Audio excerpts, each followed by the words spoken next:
Good morning everyone. So dagdag kaalaman po tayo, no.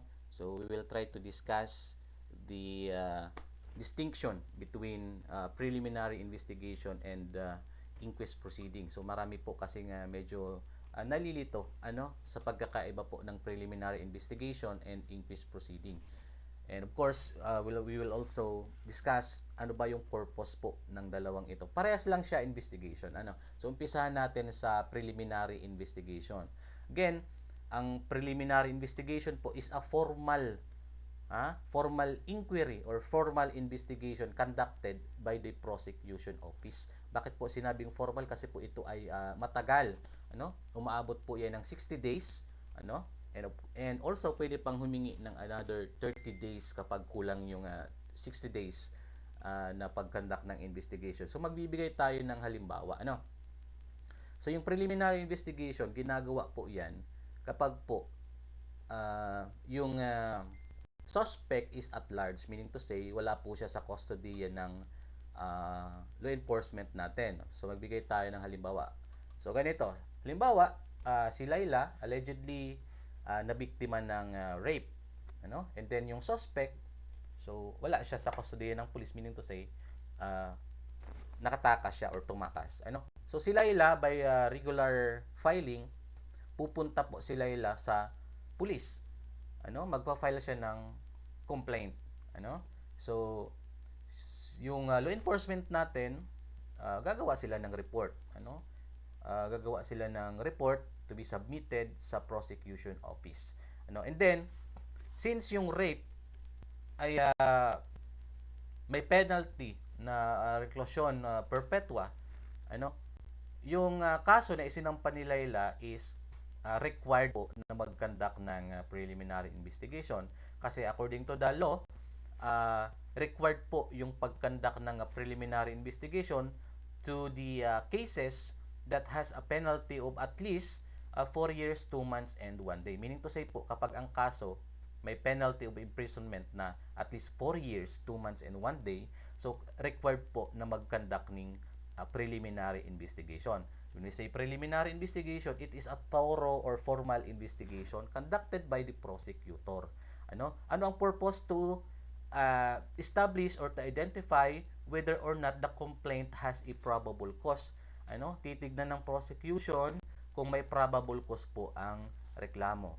And kung wala, pwede po yang i-dismiss ng prosecution office. And kung meron naman, sa tingin ng prosecution office, may basihan, may probable cause, may enough evidence, yan po ay isasubmit po sa korte as a formal complaint. Ang tawag na po natin dyan sa complaint na yan ay information. Kasi ang pinakatrabaho talaga ng prosecution is to prosecute.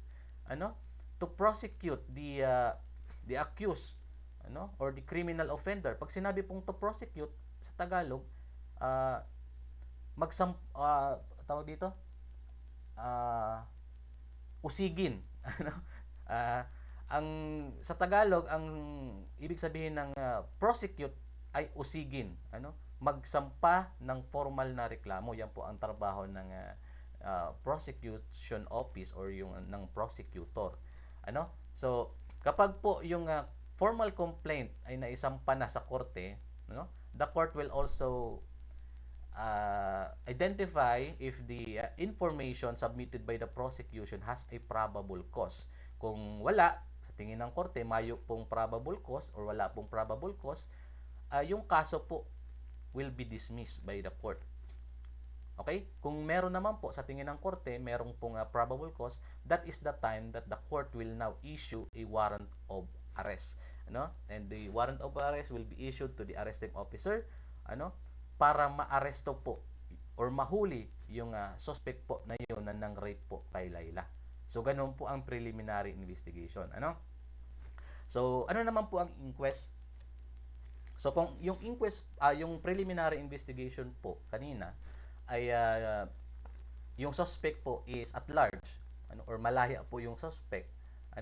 Dito po sa inquest proceeding, yung suspect po is naaresto.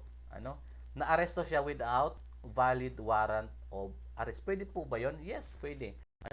Meron tayong tinatawag na warrantless arrest under Rule 113, Section 5 of the rules on criminal procedure. The arresting officer or the police officer may arrest a person even without warrant of arrest. Yung nga po yung tinatawag natin na warrantless arrest sa meron po tayong three instances wherein the police officer may arrest a person without warrant of arrest. First, yung tinatawag po natin na flagrante delicto, or caught in the act. And second, yung hot pursuit, kakatapos lang ng mag-commit and then nahuli ng police officer yung suspect. And number three is if the person to be arrested is a escape prisoner, pugante. So, yun po, So ngayon, since nahuli po ng police officer yung suspect without warrant of arrest, meron lang pong ibinibigay na reglementary period. Ano po yan, sir? Reglementary period. According to the law, kapag inaresto mo yung tao na wala ka pong hawak na valid warrant of arrest, pwede lang siyang i-detain within specific time, or hours. Okay. Halimbawa, if the case has a penalty of light penalties, mga aresto minor lang, pwede lang po yan i-detain maximum of 12 hours. For correctional penalties, if the case has a correctional penalties, pwede lang po yan i-detain within 18 hours. Kapag naman afflicted penalties, pwede siyang i-detain within 36 hours. So, within that specific hours, dapat po yung police officer na umaresto doon sa tao without warrant of arrest, makapag-submit po siya ng report. Including, indicating the details of the arrest. Isasubmit po yan sa prosecution office. And now, the prosecution office will conduct a inquest proceeding. Yan na po yung investigasyon na gagawin po ng prosecution office. Inquest proceeding. Pag sinabi pong inquest proceeding, it is a summary or informal investigation conducted by the prosecution office. Kung kanina yung sa preliminary investigation, sabi natin, it is a formal inquiry or investigation. Ito naman sa inquest proceeding, it is a summary or informal investigation. Bakit sinabing summary and informal? Kasi po mabilisan lang. Halimbawa, for light penalties, ilang hours lang? 12 hours. So, it is a summary investigation. The prosecution, the investigation, conducted by the prosecution will rely on the report submitted by the police officer who arrest the person. So, ganun lang po kasimple. So, biro mo, within 12 hours, makakapag-conduct na siya ng investigation. And then, same purpose. Same purpose. The purpose of inquest proceeding is to verify if the arrest conducted by the police officer was valid. Titingnan lang kasi ng prosecutor kung yun bang ginawang pag-aresto ng police officer ay valid, or lawful yung ginawang pag-aaresto. And then yung report na the results of inquest investigation conducted by the prosecution will be submitted to the court, and the court will now issue a commitment order. Ano po yan, sir? Commitment order. In lieu of warrant of arrest, the commitment order will be issued. Ito yung panghahawakan ngayon ng police officer, para maging valid yung kanyang pag-detain doon sa tao na inaresto niya without warrant of arrest. So, pares lang naman yung purpose po niyan. Pinagkaiba lang, dito kasi sa preliminary investigation,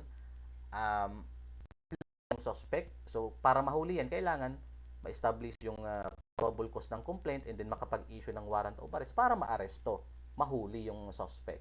So, dito naman sa inquest, since nauna na na-aresto mo yung suspect without warrant of arrest, magkakandak lang ng inquest proceeding to verify if the arrest conducted by the police officer was valid, and then mag-i-issue ang court ng commitment order para at least kahit lumagpas na yung reglementary period na yon, hindi po siya makasuhan ng Article 125 or yung tinatawag natin delay in the delivery of detained person into proper judicial authority. So, sana maliwanag yung explanation po natin sa preliminary investigation and inquest proceeding. Thank you everyone.